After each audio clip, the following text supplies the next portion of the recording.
Yo, what's good, everybody? It's your boy Q the Flea, Q the Influencer.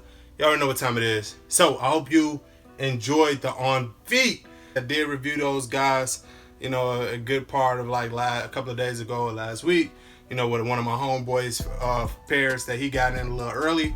So, I mean, you guys pretty much get a gist of the shoe, man. I'm in love with these guys. I mean, you know, some would say, you know, you get your everyday white boy beater. You know what I'm saying? But, you know, these things are, you know, I'm a colorful dude. These things are very creative, very colorful.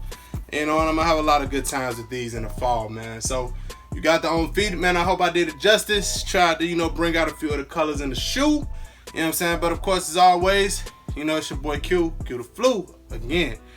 You know, hey, we getting closer, ever closer and closer to that goal giveaway coming soon. As soon as we meet it, baby, we need 1K subscribers, baby. You know what I'm saying? But, yeah, also, yo, appreciate everybody for, you know, supporting the channel, subscribing, doing everything that y'all doing to keep this joint moving, man. And we're going to keep more fire as we proceed to give you what you need. It's your boy, Q the Flea, Q the Influencer. It's Flea Gang TV. You already know how we rock it.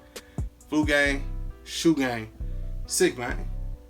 And we out. Gang, gang. Chicago.